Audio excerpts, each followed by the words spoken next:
The entire world stood together as one, and God descended to put a stop to it. There was no conflict between nations. There was no starvation among the people. There was no disorder anywhere.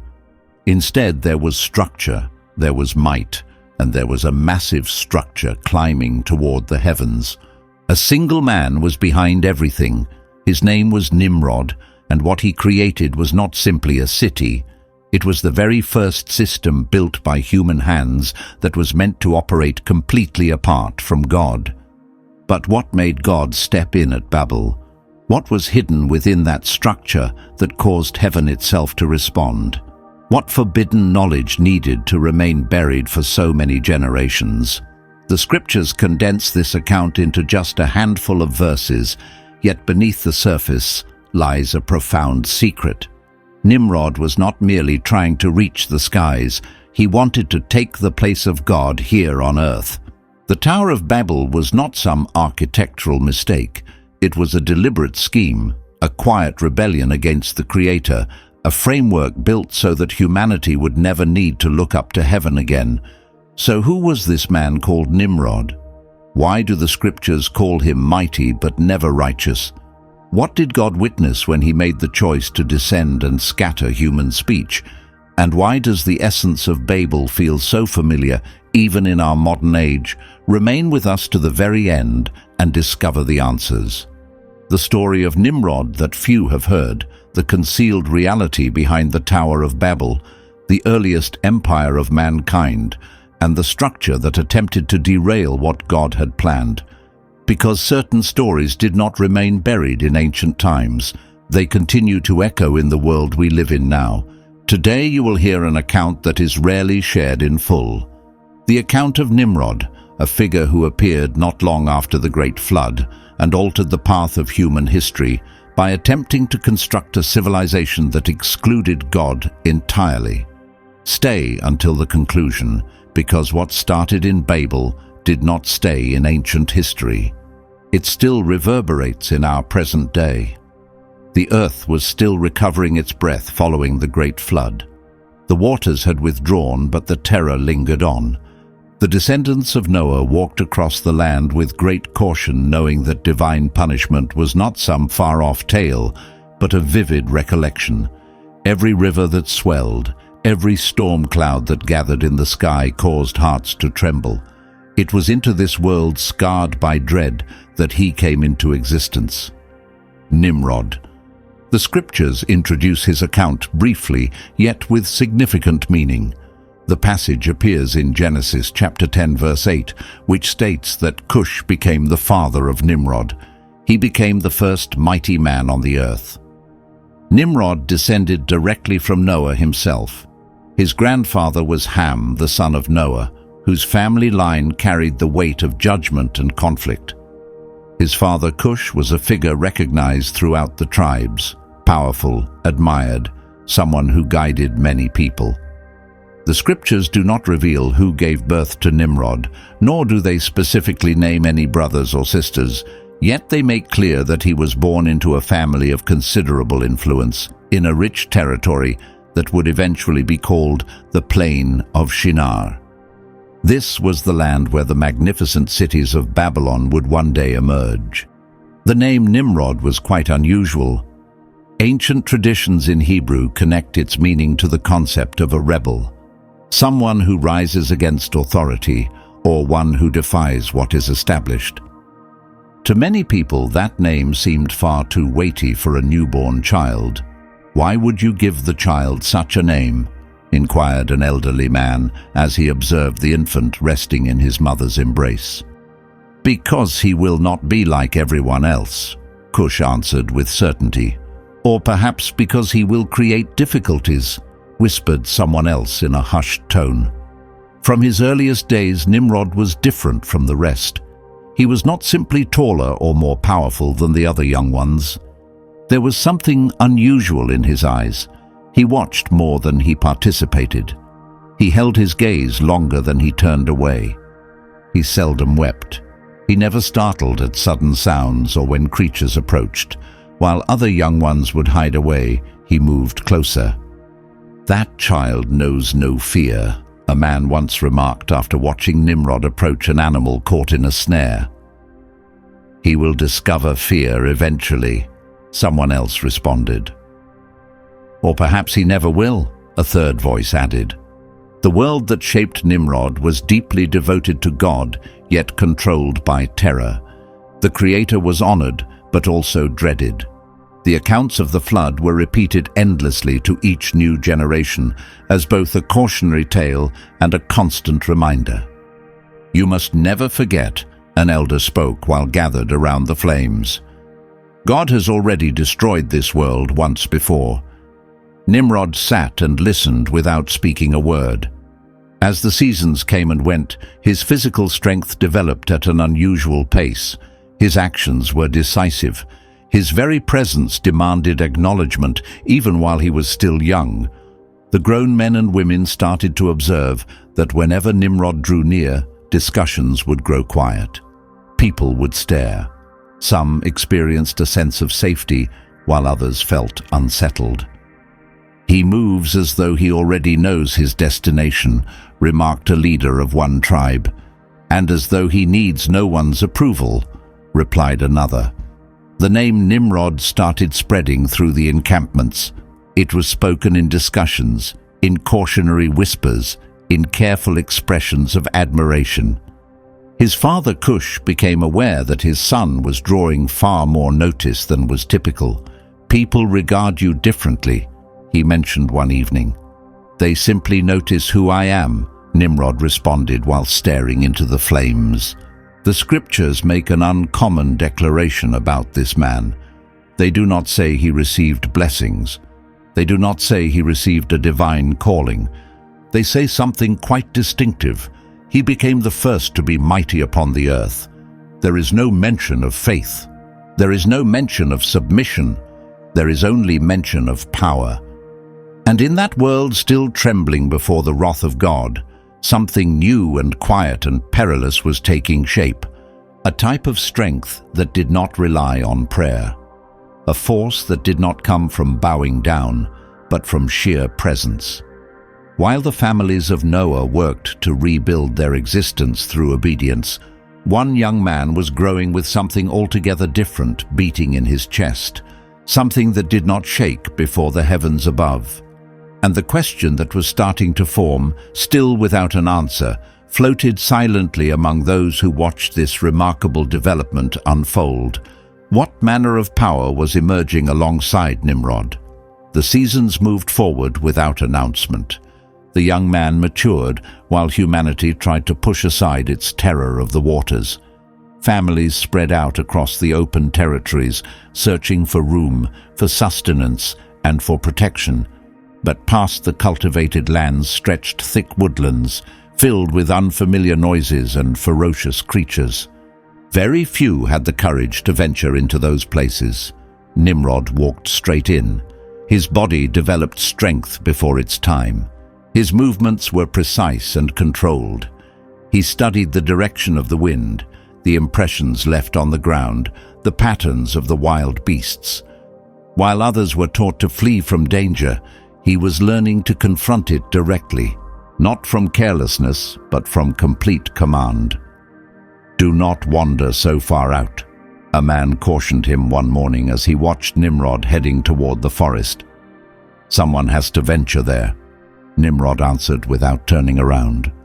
Before long, accounts began to spread. A lion that had been attacking the livestock was discovered lifeless near the riverbank. A massive wild boar that had caused widespread panic simply vanished. Creatures that once made grown men shake with fear were now being conquered. There was always someone ready to declare that Nimrod had been present. The settlements began experiencing greater safety whenever he was nearby. The nights grew more peaceful. The mothers could rest without such heavy worry. The little ones could play without constantly peering into the shadows. "As long as Nimrod stays among us, nothing can harm us," one man declared. "He stands against what terrifies us," another responded. What began as protection quietly transformed into reliance without anyone truly recognizing it. But the wild creatures were not the only ones who grew silent in his presence. The people did as well. Whenever Nimrod appeared, conversations would fade. Whenever he spoke, everyone else would listen. He never raised his voice. He had no need to do so. His mere existence commanded reverence. The elders began taking notice.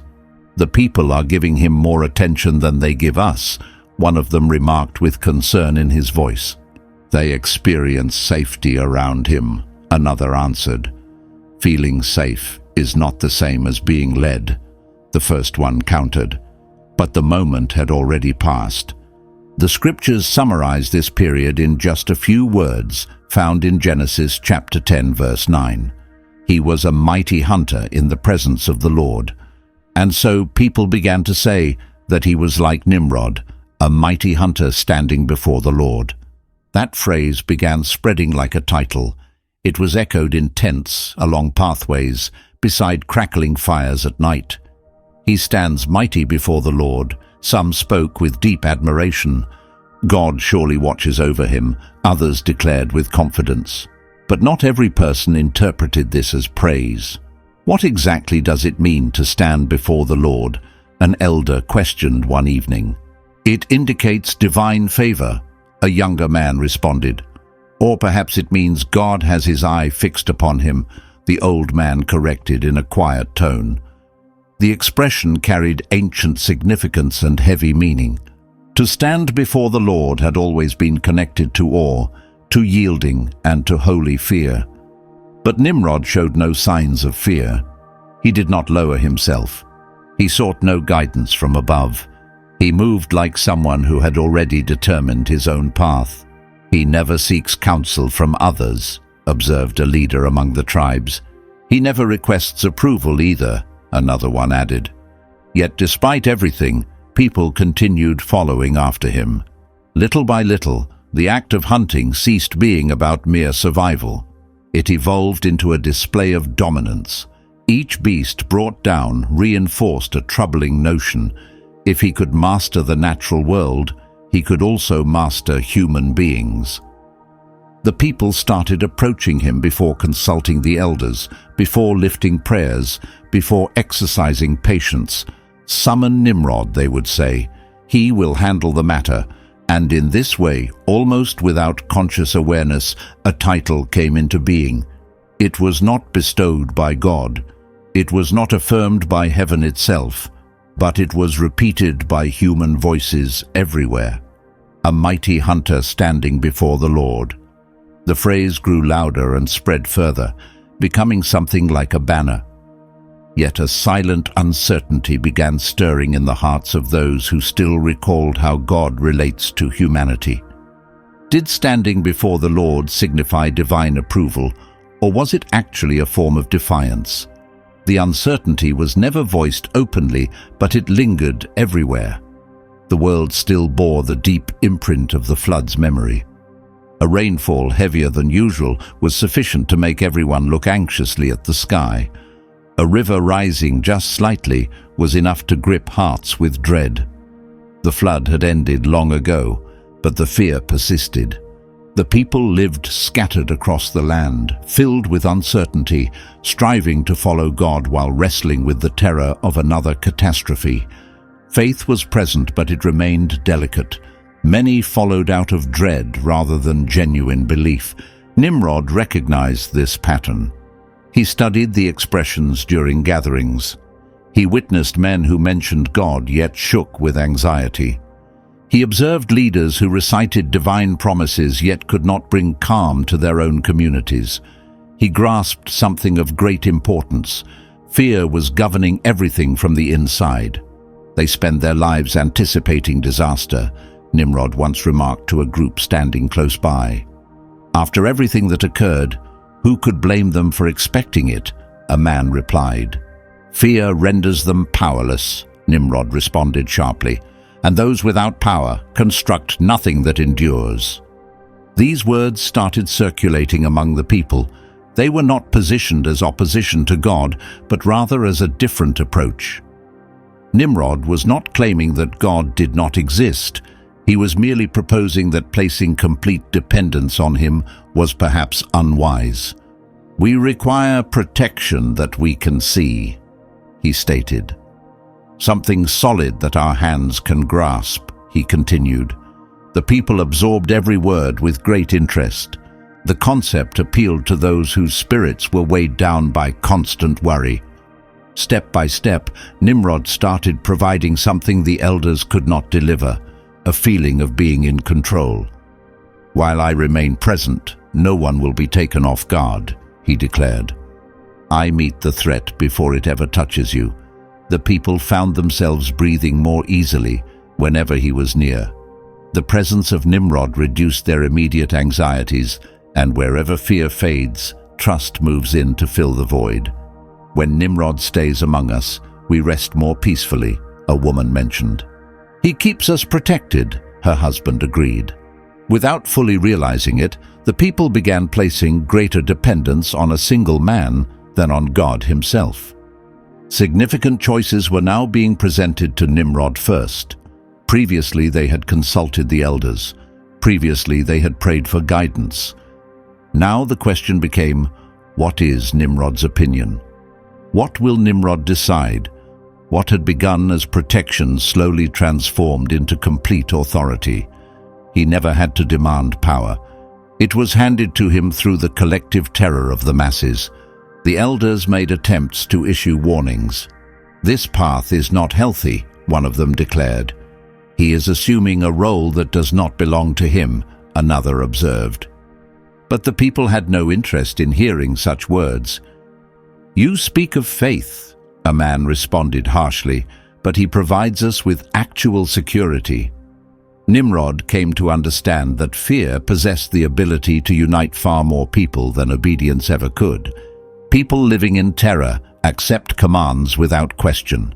They willingly surrender their freedom in return for safety. "As long as they remain afraid, they remain mine," he murmured softly to himself. Little by little, his words began carrying greater influence than the wisdom of the ancients. His presence started shaping every choice that was made. His strength became the standard by which all things were measured. Fear, which had once driven men to bow before God, now caused them to fall in line behind a leader they could see with their own eyes. Faith was gradually being exchanged for control. Trust was being shifted in a new direction. And hardly anyone recognized the moment when the boundary was crossed. What had started as protection eventually became domination. What had appeared to be genuine care transformed into absolute command. Nimrod was no longer simply defending the people. He was ruling over them completely.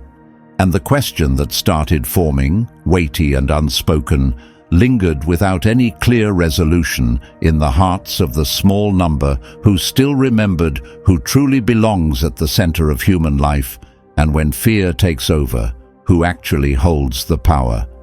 Before we continue forward, please demonstrate your support by subscribing to this channel and pressing the like button. This allows us to keep delivering meaningful accounts like that of Nimrod, a ruler who employed fear, collective unity, and strength to take the place of reliance upon God. Now let us proceed, because the Tower of Babel contained a far deeper intention than what appeared on the surface. The response came not through spoken words, but through visible deeds. The people no longer traveled as they once had. Families who had previously wandered without restraint started putting down roots. The temporary shelters stopped being temporary. The ground started being divided and claimed as belonging to specific owners. Something entirely new was emerging right before everyone's eyes. In the center of the vast plain, 3 names started rising to prominence: Babel, Erech, and Akkad. The scriptures document this development in Genesis chapter 10, verse 10, and the foundation of his kingdom consisted of Babel, Erech, and Akkad, all located in the territory of Shinar. These were not simple settlements. They were cities designed with intention. For the very first time, human beings resided together under the authority of a single human ruler. Everything possessed structure, purpose, and clear direction, and that direction flowed entirely from Nimrod. "This is where we shall construct our future," he announced while gesturing toward the broad stretch of territory. "Why should we not keep moving forward?" a man inquired. "Because we will establish ourselves right here," Nimrod answered without hesitation. The people started arranging themselves into groups. Some chopped timber, others shaped clay into bricks, others stood guard. Every individual received a specific task. Daily existence started revolving around the city itself, no longer around the family unit or the tribal group. In earlier times, the father governed his own household. In earlier times, the elder provided guidance to the community. Now, every person waited for the instruction of just one individual. "Who has the authority to determine that?" someone questioned on one occasion. "Nimrod," came the instant response. He never declared himself to be king. He had no need for such declarations. Authority was transferred to him gradually, first in the form of protection, then as guidance, and finally as complete dominion. The cities expanded at a remarkable pace. Defensive walls materialized. Pathways were carved through the land. The sensation of being secure grew stronger, but alongside it developed something far heavier, a deep dependence. "We have protection within these walls," the people declared. "No outside forces trouble us here," others contributed. But something fundamental had shifted beneath the surface. Submission to God was slowly being replaced by submission to the human system. The divine instruction to scatter and fill the earth was being disregarded in favor of staying permanently in one location. Cush, now advanced in years, observed everything with growing unease. "God directed us to journey outward," he told his son during one evening. "God directed us to flourish," Nimrod replied, "and flourishing is exactly what we will do here." Cities were no longer mere places of refuge. They had become headquarters of authority. What had once been personal influence had now been converted into formal structure. Regulations were established. Decision-making was gathered into the hands of few. Raising questions started being viewed as a danger to the established order. "We have never experienced anything quite like this," an elder commented. "Now we possess real strength," another responded. "Or perhaps now we are being held captive," the first one whispered, his voice barely audible. The kingdom took shape not through divine appointment, but through human anxiety, not through faithful obedience, but through practical convenience. It became the earliest empire in recorded history, constructed not upon trust in God, but upon the mechanisms of control. The authority of Nimrod no longer required his bodily presence to function.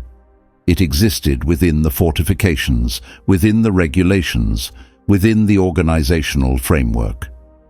Dominion ceased being about one person and became embedded in the system itself. And while Babel, Erech, and Akkad established themselves as the centers of human governance, a question started quietly disturbing the handful of people who still held on to the memory of what God had intended for humanity. What purpose could there be in gathering so many people into a single location? The question was voiced only by a small number, but the majority were already far too occupied to pause and consider it. Cities continued their expansion. Roads created connections between settlements. Choices were being made with increasing speed. One particular factor made all of this function with near flawless efficiency. Every person spoke an identical language. The scriptures record this detail with clarity in Genesis chapter 11, verse 1. At that time, the entire earth shared one common language and used the same words. There existed no confusion whatsoever. There were no failures in understanding. Whenever one person communicated, everyone comprehended. Whenever a command was issued, it traveled rapidly. Communication moved as smoothly as water flowing across flat terrain. Nimrod grasped the significance of this before anyone else did. When mutual understanding exists, everything accelerates, he stated during a gathering with the other leaders. There is no room for dispute, one of them observed. There are no hindrances, Nimrod continued, and there is no opposition. His statements became the rhythm of everyday life. Instructions traveled from a central point to every distant corner of the cities. The people functioned like a single organism. Every person understood their assigned task. Every person understood the role they were meant to fill. This method is simpler, one laborer mentioned to another. We are not required to deliberate too deeply, his companion answered. Simply follow instructions. In the beginning, this unity appeared to be something positive. It produced organization. It produced efficiency. It produced outcomes that everyone could observe. Building projects advanced steadily. The sense of safety intensified. The people felt empowered through their togetherness. We constitute a single people, they proclaimed. We constitute a single voice. But gradually something began shifting. Unity stopped being something organic and became something demanded. Holding a different perspective started causing discomfort. Asking questions was interpreted as a sign of being behind the times. Anyone who disagreed with the established pace was considered a disruption. Why must everything be done in this particular manner? An elderly man once inquired. Because this is what everyone does, another answered. What if the approach is mistaken? The elderly man pressed further. Then everyone will be mistaken as a group, the younger one concluded. Nimrod no longer needed to be physically present to receive obedience. His manner of thinking had already spread through the shared language. His concepts were echoed without anyone stopping to examine them. His perspective on the world became the accepted norm. Unity equals strength, he proclaimed in public gatherings. Unity equals safety, the masses echoed back. But genuine unity, the kind that originates from God, is born from willing obedience and authentic love, not from domination. In that place, unity was being wielded as an instrument of control.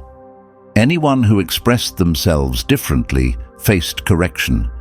Anyone who persisted faced isolation. Do not create problems, a supervisor cautioned a worker one day.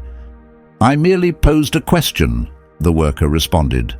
Questions fracture the unity, the other declared as his final word. Flawless communication started silencing the inner voice of conscience. Specific expressions were anticipated. Particular phrases were repeated endlessly. Faith, which requires thoughtful reflection and dependence on something greater, started losing its foothold. In former times, the people sought God in quiet moments. Now they recited commands in loud voices. In former times, they awaited direction from heaven above. Now they awaited instructions from the system around them. Cush was no longer counted among the leaders. The aging elders received diminishing attention. The rising generation was raised to echo words rather than to think critically.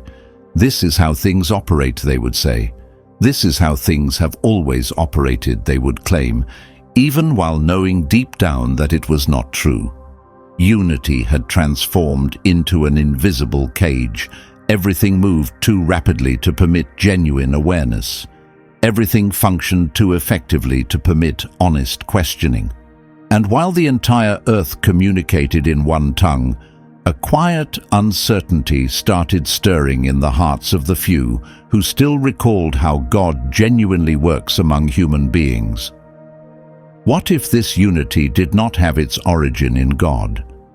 The uncertainty remained alive in a handful of hearts, but the majority had already committed themselves to a particular path. The roads that had once stretched toward distant horizons now converged upon a single destination. The plain of Shinar extended wide and level and rich with fertile soil. It was simple to build upon, simple to monitor from above, simple to maintain under control. The scriptures describe this moment in Genesis chapter 11 verse 2, stating that as the people traveled from the eastern lands, they discovered a plain in the region of Shinar, and they settled themselves there. They made their dwelling there. They did not merely travel through. They did not simply pass by. They remained permanently. Nimrod recognized that this location served his ambitions perfectly. There was no challenging landscape, no need for constant relocation. In that place, the people could stay bound together beneath a single authority. "We have no further need of temporary shelters here," he declared while walking across the open plain. "Here we are able to construct something enduring." One of the leaders responded. The tents, which had always symbolized movement and reliance upon God, started vanishing from sight. In their place, solid, permanent dwellings emerged, constructed with the intention of lasting through generations. The people stopped making preparations for departure and started making plans for permanent settlement. "We will no longer exist as though we are merely passing through," Nimrod announced before a public assembly. "We have journeyed far enough already," one man voiced his agreement. "The time has arrived to remain stationary," another added. The concept was embraced with enthusiasm. Traveling forward required faith and trust. Staying put required nothing more than efficient organization. The scattering of humanity, which God had ordained in the days following Noah, started appearing too risky for a people who had learned to place their confidence in human control. "Spreading out across the land creates weakness," Nimrod proclaimed. "Remaining together makes us powerful," the people repeated after him. The city started coming into existence. Roadways were planned and constructed. Areas were designated for specific purposes. Everything served a function and fulfilled a specific intention. Daily existence started centering around that permanent location. A sense of protection came from the surrounding barriers. Confidence came from being close to one another. "We have security here," a mother said while securing her door as night fell. "No force can tear us apart in this place," her husband responded. But something of great significance was being left behind. God had instructed humanity to spread throughout the earth, not to gather themselves into a single location. Obedience was slowly being pushed aside, not through open resistance, but simply through practical choices. "God instructed us to populate the entire earth," an elderly man murmured, his words nearly forgotten. "We are already populating this area," a young man replied, failing to grasp the distinction. Nimrod directed every single decision, determining where structures would rise, how affairs would be managed, who would maintain order. The people experienced safety, but this sense of safety carried a cost. The liberty to follow divine guidance was being exchanged for the predictability of a human institution. "As long as we remain in this place, nothing will catch us unprepared," Nimrod told those in his inner circle. "Not even the heavens above," someone responded with a hint of humor. The city came to be viewed as unconquerable, everlasting, a sanctuary against any threat that might come in the future. The terror of the flood was being countered not through faith, but through stubborn determination. Little by little, the notion of spreading out started causing anxiety. "What happens if we become divided?" someone inquired. "We will forfeit everything we have built," another answered. "Then we shall stay right where we are," the group decided together. The decision was made final without any formal announcement. There was no official proclamation, merely the shared determination to remain in place. The city that would never crumble began to take form, not only in physical stone, but within the collective consciousness of the people. The wandering has concluded. The journey has reached its destination. The nomadic way of life has been abandoned, and while the plain of Shinar filled with solid structures and human certainties, a question kept emerging quietly, dismissed by the majority, yet still alive within the hearts of those who remembered what the Creator had spoken. But God had commanded humanity to scatter across the earth.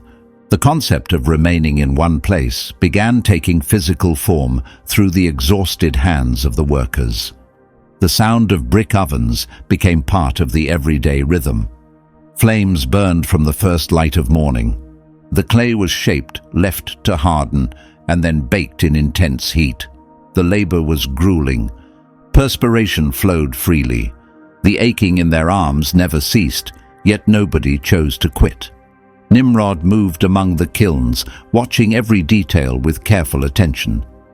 He understood that shared effort creates bonds more effectively than mere words. Those who labor side by side endure hardship side by side, and those who endure hardship together accept remaining together. Every single brick represents a step toward our protection, he declared to the gathered workers. Here we are constructing our very survival. The people started accepting this belief. Staying united appeared to be the sole path to continued existence. Dispersal, which had once been understood as obedience to God, started being regarded as a pointless danger. If we scatter across the land, we become vulnerable, stated a man while wiping perspiration from his face. Standing alone makes us easy targets, another responded. Nimrod strengthened this notion with calm and steady conviction. Standing together means no one can overcome us, he declared.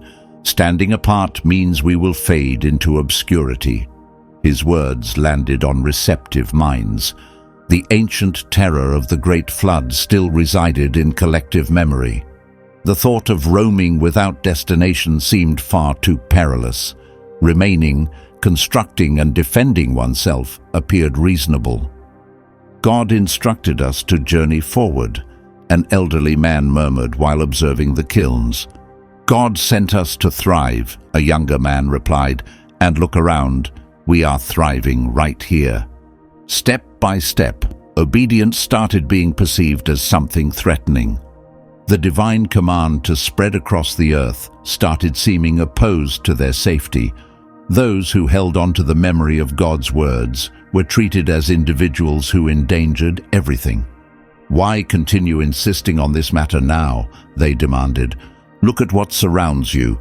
Everything is functioning properly. Demanding labor occupied every thought. There existed no opportunity for deeper contemplation. The noise from the furnaces permitted no space for quietness, and without quietness, there was no communion with God. Without communion, there was no reliance upon Him. The more we construct, the mightier we grow, Nimrod proclaimed. The mightier we grow, the less we must be afraid. Permanence transformed into the ultimate objective. The city stopped being merely a shelter and became a solemn pledge. The people were no longer making preparations for departure. They were making preparations to stay for all time. The tents vanished almost entirely from sight. In their place, sturdy, permanent walls emerged. Life started being planned for generations to come in that exact location. My children will be raised right here, a woman announced with evident pride, and their children after them, her husband agreed. Nimrod observed with deep satisfaction. His vision was materializing into reality. Not merely a stationary city, but a stationary way of thinking.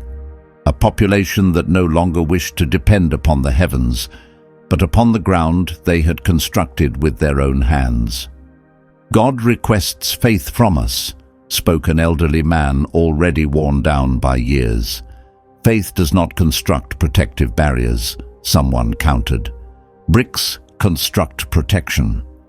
The statement circulated widely. What had once been confidence in God was now confidence in tangible things.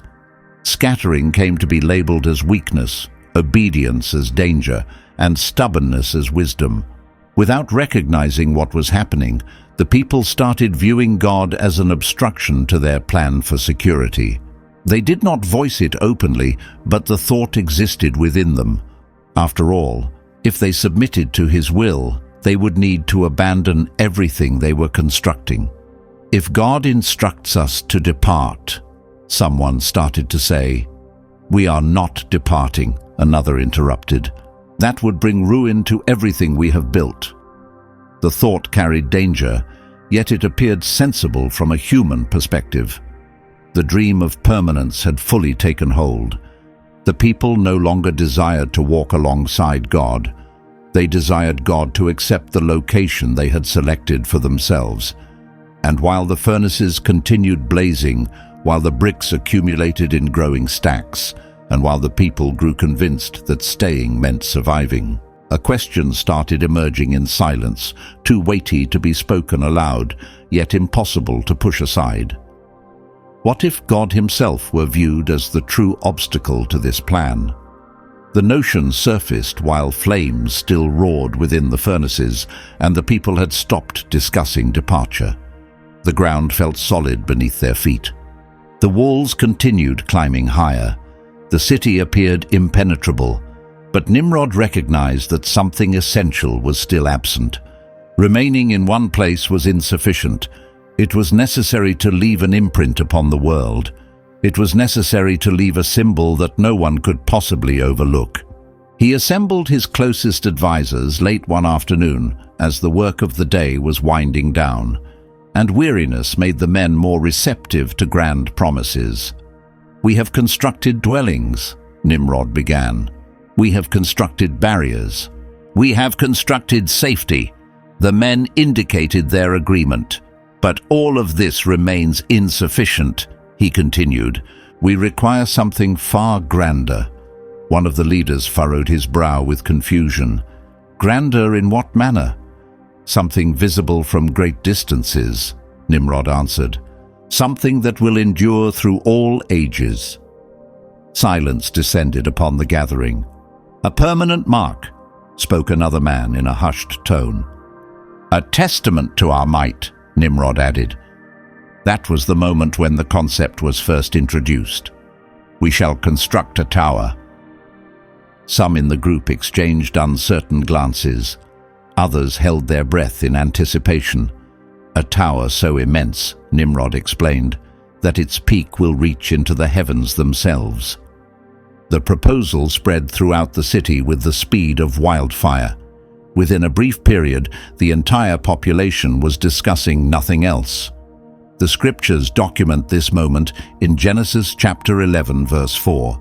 "Then they declared, 'Come, let us construct for ourselves a city and a tower with its summit reaching into the heavens, and let us establish a name for ourselves, so that we will not be scattered across the surface of the entire earth.'" The tower was not simply another structure. It was a symbol of something deeper. It was a promise to themselves. It was a direct challenge. "If we make contact with the sky," declared one man with visible excitement, "we will never be erased from memory. Nothing possesses the power to destroy us," another replied. The sky, which had once been remembered as a place inspiring awe and reverence, started shifting in its meaning. It was no longer merely the dwelling place of God. It became a boundary to be reached, a territory to be claimed. Nimrod walked among his people as the enthusiasm continued building. "The heavens are watching us," he declared. "Now they will witness what we are capable of achieving." Some experienced swelling pride. Others felt an uncomfortable tightening in their chest, yet none dared to raise objections. The tower embodied everything they had constructed up to that point: their unity, their might, their permanence, and their control. "No one throughout history has ever attempted something like this," remarked one worker. "That is precisely why we shall accomplish it," another replied. The detailed plans started being drafted. The finest materials were carefully chosen. The most capable workers were hand-picked. Everything revolved around this new, ambitious construction. The existing city seemed modest when compared to the scope of this project. "This tower will stand as our protection," the people declared. "She will serve as our assurance of safety." But something quiet and perilous was occurring at the very core of this idea. Heaven was ceasing to be a place of prayer and was becoming a human target. It was no longer the direction people looked for divine assistance. It was the direction people pointed toward while declaring, "We are going to reach that place." An elder attempted to issue a warning. "Heaven is not meant to be our destination," he spoke, his voice carrying the weight of exhaustion. "It is the throne of the Almighty." "But God granted us intelligence," replied a younger man. "We should put it to use." The statement was readily embraced. After all, no one was claiming they were waging war against God. They simply wished to demonstrate that they no longer required dependence upon Him. The tower started being viewed as a victory already achieved, a monument that would prove to all the world that humanity had conquered fear, escaped judgment, and moved beyond the need to humble themselves. Nimrod observed everything without speaking a word. He understood that this project would transform everything, not merely the physical landscape, but the very hearts of the people. The sky, once distant and sacred, was now being treated as an attainable objective. Faith gave way to ambition, reverence gave way to bold challenge, and as plans for the tower expanded across the plain of Shinar, a question began emerging, still faint but laden with danger, within the hearts of those who still remembered who rules the heavens. What ultimately is the purpose of reaching toward the sky? Excitement rushed through the city like a powerful current. The tower project was no longer simply discussion among the leaders. It was present on every tongue. Everywhere the identical words were being repeated, as though they had been practiced in advance. There was no uncertainty, there was no reluctance, there was a single phrase that bound everyone together. "Let us establish a name for ourselves," they proclaimed. The phrase reverberated through the streets, across the building sites, during evening assemblies. It was brief, it was compelling, and it was simple to recall. Gradually, it came to define the purpose behind every action. The tower was no longer merely tall, it was the pathway to human glory. The scriptures record this moment with clarity, not as some minor detail, but as the true intention residing in their hearts. The people were no longer speaking about bringing pleasure to God. They were speaking about being remembered through the ages. "Our name will be recognized everywhere," declared one worker with evident pride. "Our descendants will speak of what we accomplished," another added. "The entire world will understand who we are," a third person contributed. The glory that had once been given to God for abundant harvests, for the gift of life, and for divine protection started shifting its direction. The focus was no longer on heaven above. It was on the labor of human hands. It was on human names and achievements. Nimrod observed with intense focus. He did not need to request worship. He did not need to demand honor. The people themselves began offering these things willingly. If Nimrod had never come, none of this would exist, they declared. He provided us with purpose, others acknowledged. He brought us into unity, they echoed repeatedly. The name of Nimrod became connected to everything that succeeded, to the orderly structure, to the sense of safety, to the vision of what lay ahead. Whenever someone resolved an important matter, his name was mentioned. Whenever a difficulty arose, his guidance was sought. Consult Nimrod became a phrase heard everywhere. The gatherings started shifting in their character. In earlier times, the men recounted stories of the Great Flood, spoke of the awesome power of God, and cited promises from ancient days. Now they spoke of expansion, of greatness, and of enduring permanence. "We are constructing something larger than any individual among us," a leader proclaimed. "We are constructing our very identity," another one corrected him. The distinction was subtle on the surface, yet carried deep significance. Simple chants emerged among the population. These were not prayers offered to God. They were declarations of self-congratulation. "We possess strength. We stand as one. Our name shall live forever." An elderly man attempted to recall what had been pushed aside. "The name that truly endures belongs to the Lord," he spoke in a feeble voice. "The Lord observes everything we do," a younger man responded. "But now the moment belongs to us." The elderly man grew quiet. He recognized that something fundamental had shifted. When the name of a man expands, his heart drifts away from God without his awareness. Divine glory was not seized through force. It was gradually displaced, first by labor, then by the organized structure, and finally by human reputation. Nimrod did not intervene. He did not offer correction. He did not issue warnings. He simply moved among the people while their admiration continued swelling. His name was spoken with deep respect, occasionally with anxiety, sometimes with unspoken reverence. "He guided us to this point," they declared. "He will ensure we remain here." The tower kept climbing higher, but something that could not be seen was rising alongside it. Pride. The absolute certainty that humanity had discovered its own direction. The firm belief that looking toward the sky for guidance was no longer necessary. The human name occupied the central position. Human efforts determined what lay ahead. The human voice took the place of the divine one. And while crowds echoed the same phrase, convinced they had discovered security in their own greatness, a question started weighing upon the hearts of the few who still held memory of the Creator. When the name of a man grows greater, where does the name of God belong? The question lingered in the atmosphere but received no immediate response, and time continued passing. The tower kept ascending, day following day, level following level, stone placed upon stone. The sky remained unchanged. No thunder rumbled, no signal appeared, no visible warning descended. The silence appeared complete. The people gazed at the summit of the structure and then lifted their eyes upward, anticipating some kind of response. But nothing arrived. No voice spoke, no judgment fell, no obstacle appeared.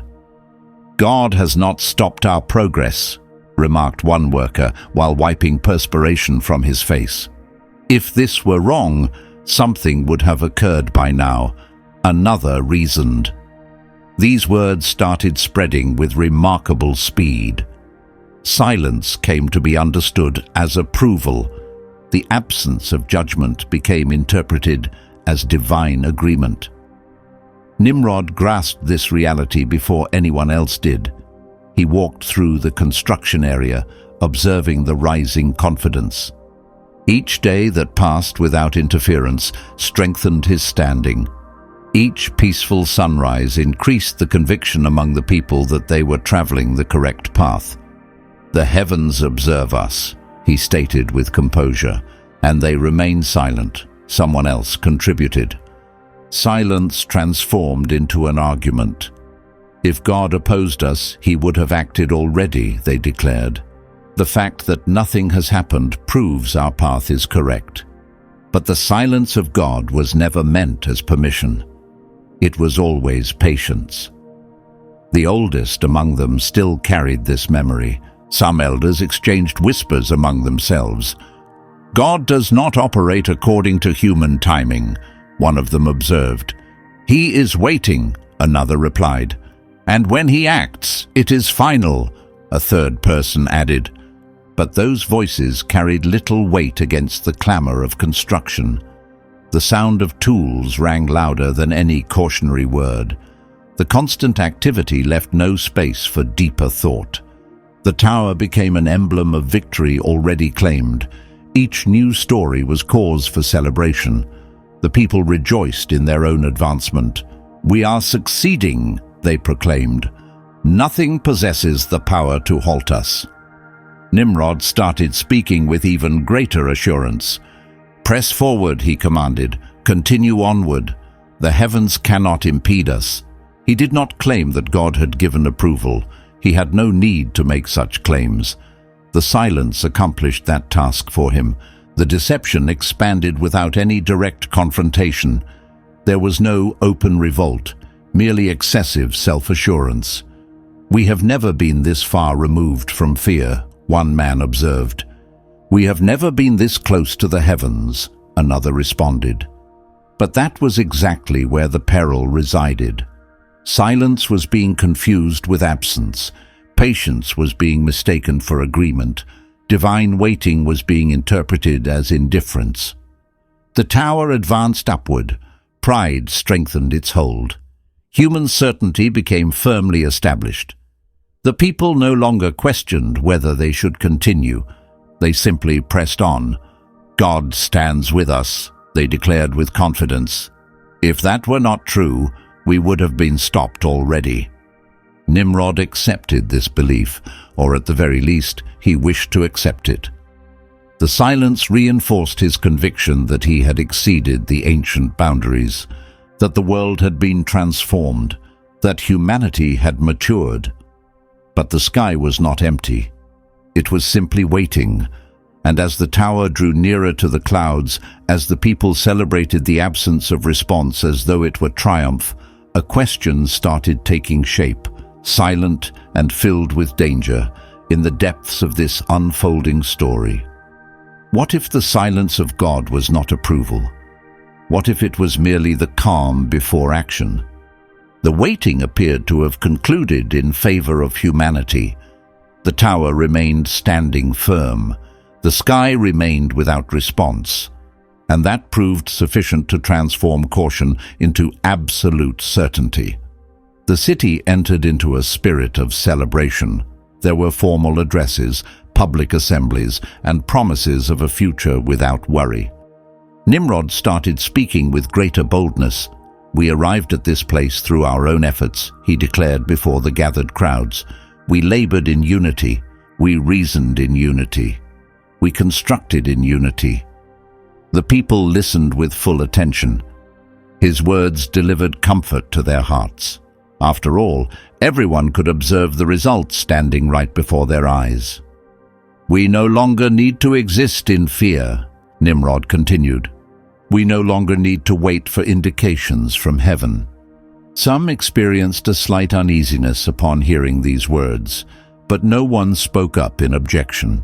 The manner of speaking was not one of open conflict with God. It was one of quiet replacement. "God granted us the capacity to think," declared a man standing in the crowd. "And now we put that capacity to work," another responded. The celebrations reinforced the notion of forward movement.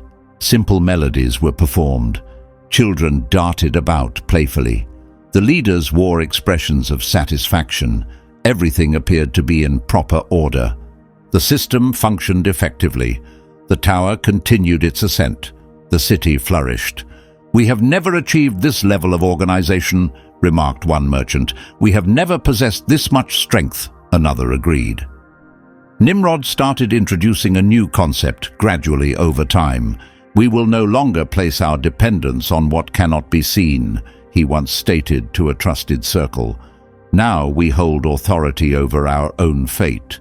These words were not delivered as open defiance. They were presented as signs of maturity, as indicators of advancement, as freedom from ancient anxieties. "We need not wait any longer," he declared. "We have made our decision." Independence from God started being regarded as a positive quality. Dependence on God started being treated as a weakness belonging to former times. "God provided assistance when we began," someone commented. "Now the responsibility falls to us," another replied. The most elderly among them walked away without speaking. They recognized that something grave was taking place. When a person starts believing he controls his own fate, his heart closes itself to the voice of God. "Who provides the foundation for all of this?" one of them murmured while gazing at the tower. "We provide it ourselves," responded a young man without a moment of hesitation. The rebellion did not arrive with shouting or with weapons. It arrived with applause, with carefully prepared speeches, with assurances of stability. It disguised itself as progress. Nimrod did not deny God before the public. He simply made God unnecessary, and that proved more dangerous than direct denial. "If something goes wrong, we will correct it," he stated. "We have nothing to be afraid of." The people placed their trust in these words. After all, everything appeared solid and secure. But the invisible foundation supporting all of existence was being disregarded. Trust had been removed from the Creator and deposited in the human system. The tower stood as the symbol of this new conviction, a world where humanity decides, commands, and governs without any need to look toward the heavens. Independence from God became the supreme ideal. And while the celebrations continued, while the speeches promised security without end, a question started emerging in silence, too weighty to be answered with festivity, yet impossible to dismiss. When God is rejected, who holds the world together? The question received no public answer, but it had already been answered in silence at the structure's highest levels. There, where few dared to venture, the wind blew with greater force, and the city appeared small and distant. The people below resembled tiny moving specks. Those who climbed experienced something entirely new, a sensation of absolute control. Nimrod found pleasure in that location. He gathered only his most trusted leaders, men who raised no questions, men who had demonstrated their faithfulness to the system. The ascent was conducted in complete silence. Step by step, the sounds of the city faded into the distance. "This is sufficient," declared Nimrod, pausing near the edge. The men surveyed their surroundings. The view stretched out in every direction. The skies seemed to have drawn closer. The tower had already become the tallest structure the world had ever witnessed. "Do you understand why we are doing this?" Nimrod inquired. Some nodded their heads in response. Others remained without words. "For our protection," one of them answered. "So that we are not scattered across the earth," said another. Nimrod lifted his hand, requesting silence. "That is what the common people believe," he said with composure. "But that represents only part of the truth." The men exchanged glances with one another. "The tower is not merely a shelter," Nimrod continued.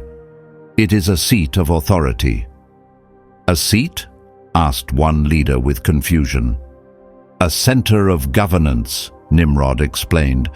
"A center that does not rely upon heaven." The wind increased in strength. The silence grew heavy with tension. "As long as they lift their eyes upward," Nimrod explained, "they will see what we have accomplished. They will not seek divine direction. They will accept human commands." One of the men swallowed with difficulty. "Is this not dangerous?" he asked with hesitation. "The true danger lies in depending on what cannot be seen," Nimrod replied. "Humanity requires something solid and tangible." There, the genuine purpose was unveiled. The tower was not meant for defense. It was not simply a symbol. It was a silent system of challenge that occupied the space belonging to divine authority. "Heaven governs from a great distance," declared Nimrod. "We shall govern from this very place." The words were not spoken in anger. They were spoken with deep conviction. To him, this represented advancement. It represented evolution. It represented liberation from ancient terror. "When the tower reaches completion," he continued, "no one will ask what God desires any longer. They will ask what we are doing now." Some leaders experienced swelling pride. Others experienced creeping fear. But none descended from that height. Each of them understood that by remaining there, they were selecting a side. The tower ceased being merely a building and became a throne, not a throne openly declared, but a center of authority positioned against heaven. A place where humanity elevated itself above fear and dependence. "We are transforming the world," declared one leader. "We are creating an entirely new world," Nimrod responded. Down below, the people still believed they were building for protection. They did not know that at the summit, the purpose had been transformed.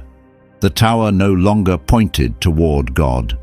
It pointed in opposition to him. The sky was no longer regarded as a dwelling place. It represented a boundary meant to be surpassed. What human hands had made now occupied the sacred space once reserved for devotion alone. Nimrod fixed his gaze upon the distant horizon. The massive structure kept rising higher. The provocation had been laid down, and as his trusted advisors descended without speaking, bearing knowledge that would transform everything, a question impossible to escape began weighing upon the course of history itself. But would the Almighty tolerate such defiance? No response came from the tower's summit, yet the reply was already making its way toward them. It did not manifest as rolling thunder. It did not manifest as howling wind. It emerged from where it had eternally resided, from those very heavens that mortals had resolved to challenge. Scripture captures this instant using sparse language, yet language dense with significance. Genesis chapter 11 verse 5 records that the Lord came down to examine the city and the structure that the sons of Adam were raising. The Almighty descends, not due to distance, not because closer inspection was required, rather because the season of watching had reached its end. The sacred gaze moved across every corner of Babel. It witnessed the methodical city, the bustling lanes, the glowing kilns, the edifice climbing ever upward. It witnessed humanity standing together, though not together in faithfulness, together in rebellion, together in opposition to the design he had ordained following Noah. At ground level, everything seemed unchanged. Work proceeded normally. Instructions flowed downward. Citizens repeated familiar expressions. The heavens offered no sound. "We completed another floor today," announced an overseer with self-assurance. "The summit draws near," his companion answered. What they failed to recognize was that heaven had already made its descent. The Almighty felt no amazement at the tower's elevation.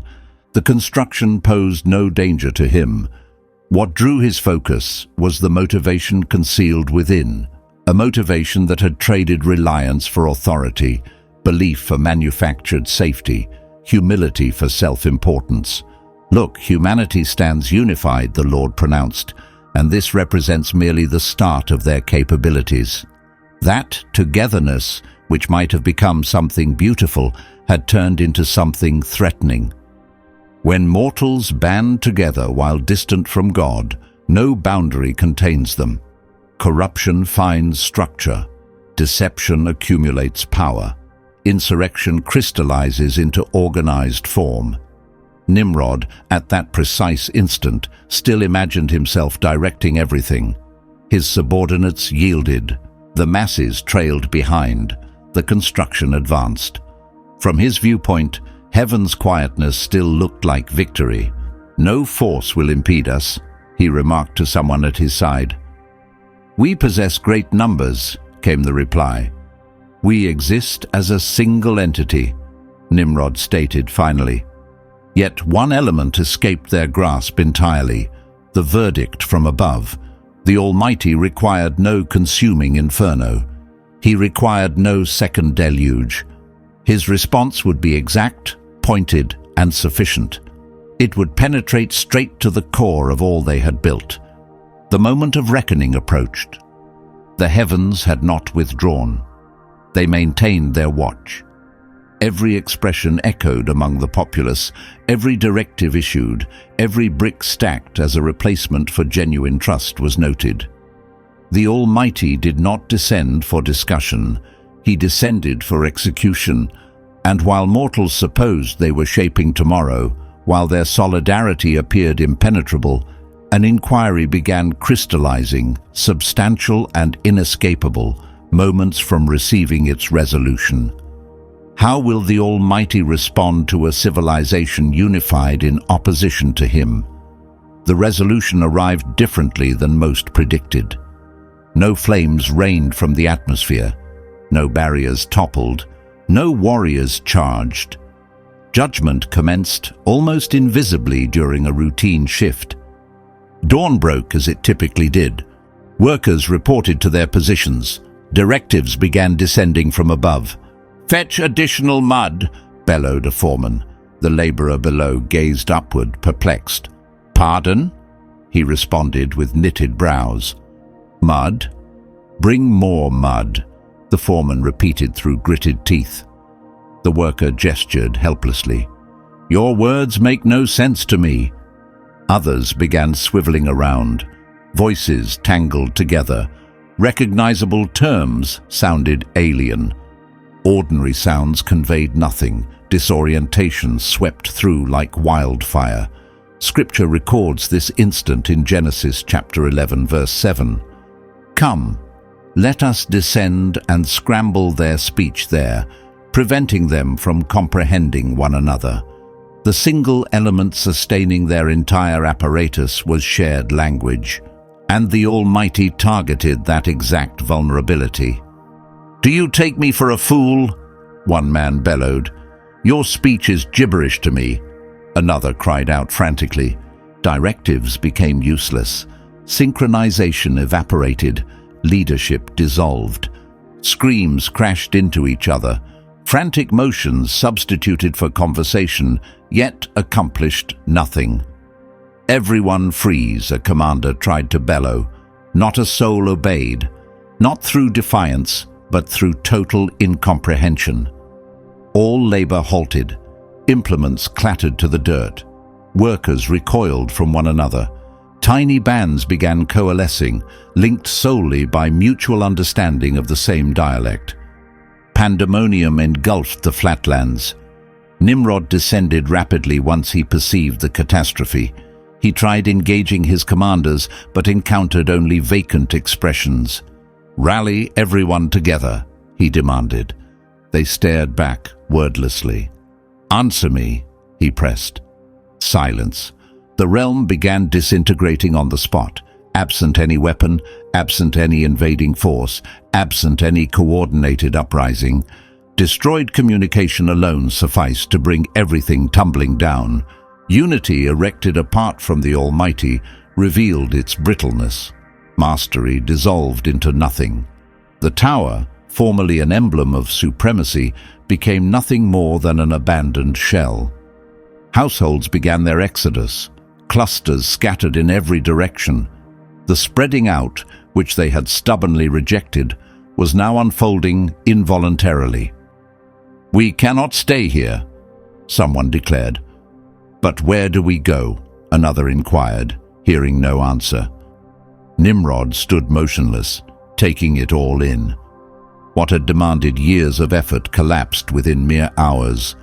His realm proved powerless against heaven's invisible intervention.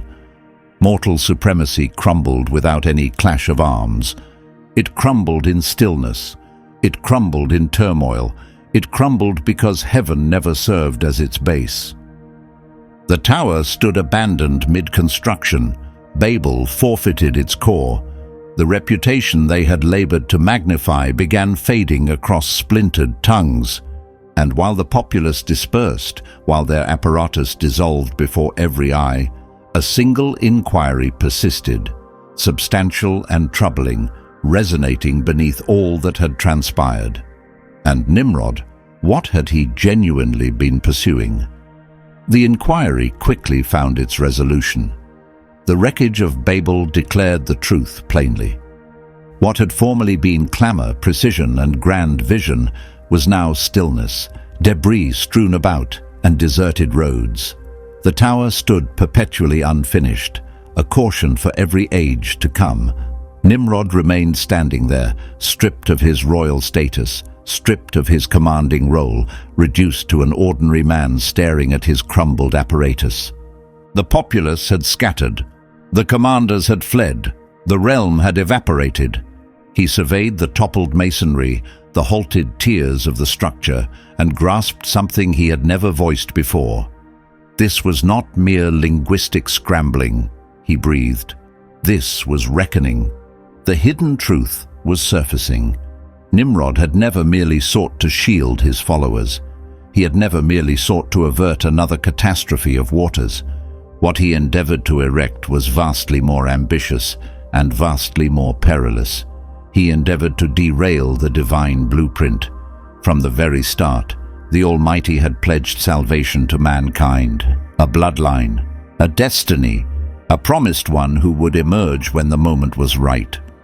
For this to materialize, people needed to disperse, establish distinct peoples, and accomplish heaven's intention, but Nimrod endeavored to obstruct it. His scheme was to forge a perpetual apparatus, excluding the Almighty, total mortal governance, a structured civilization where mankind would require nothing from above, where anticipation would vanish, covenants would disappear, reliance would cease, where everything would be orchestrated from below. The tower was never a stairway ascending toward paradise. It was a seat of power for dominating the planet. Should they stay consolidated, he would often say, nothing can fracture them. Should they maintain solidarity, they need await nothing and no one. That constituted the authentic provocation. Nimrod harbored no desire to climb toward the Almighty. He harbored desire to supplant him. The apparatus he fashioned introduced an unprecedented mentality into human chronicles, the conviction that mortals can fill the Creator's position, that they can administer without yielding, that they can shape destiny absent sacred covenant. It embodied the original anti-messianic mentality, not an individual opposing a Messiah yet to appear, but an apparatus opposing the redemptive design. This explains why the Almighty intervened. This explains why Babel crumbled. This explains why solidarity shattered. It transcended mere linguistic scrambling. It constituted safeguarding the timeless blueprint. Nimrod comprehended this far too late. His reputation gained no elevation. His tower gained no access to the firmament. His apparatus gained no permanence. Yet something belonging to him survived the rubble. The concept persisted, the concept of existence without the Almighty, of protection without conviction, of advancement without yielding, entirely administered by mortals. Nimrod faded from recorded chronicles, yet the mentality he unleashed kept traversing the globe. It surfaced in vast dominions, in organized frameworks, in ruling bodies, in innermost hearts. Each time mortals endeavor to fill the Almighty's position, Babel experiences rebirth. The wreckage remained behind, yet the teaching has persisted across countless ages. The divine blueprint faced no interruption. The promised one would emerge. The covenant would reach completion. No mortal apparatus possessed power to obstruct it. Yet the confrontation would persist, and the ultimate inquiry belongs not exclusively to antiquity. It reverberates into our present moment, spanning generations, arriving as a hushed and perpetual caution. The mentality of Nimrod. Did it genuinely expire? The wreckage persisted. The tower never reached completion. Populations scattered across territories. Yet the Chronicle of Babel found no conclusion there. It simply adopted different appearances. Nimrod became the inaugural mortal attempting governance without the Almighty, not through blades, not through overt brutality, but through systematic organization. He illustrated that distancing the Almighty remains achievable without rejecting his reality. One simply renders him superfluous. One simply installs mortal oversight at the nucleus. One simply barters reliance for illusory protection. That constitutes the inheritance from Nimrod. Babel represented more than an ancient settlement. It represented a template, a consciousness, a reasoning pattern, a setting where mortals proclaim, "I shall manage independently, I hold the reins, I render the verdicts." And that conviction did not expire alongside the tower's masonry. In our present age, Babel persists. It surfaces in administrations convinced they can orchestrate civilization without the Almighty, in religious institutions substituting vitality with regulations and hierarchies, in frameworks pledging protection while demanding unquestioning compliance, and frequently in mortal hearts that cease praying, cease anticipating, cease entrusting. Each time mortals endeavor to fill the Almighty's position, Babel ascends once more. The Almighty did not demolish Babel from apprehension of mortals. He demolished it to safeguard his blueprint, the blueprint of salvation, the blueprint of the Promised One, the blueprint for reclaiming what vanished in Eden. This blueprint never faced destruction. It never experienced delay. It never suffered defeat. Yet it has perpetually been and shall perpetually be contested. The Chronicle of Nimrod beckons us to examine our depths and pose an uncomplicated yet weighty inquiry. Where have we anchored our confidence? In the firmament or in the structures we fashion? Because each instance mortals select mastery rather than surrender, Babel commences its reverberation anew, and the Almighty maintains his vigil.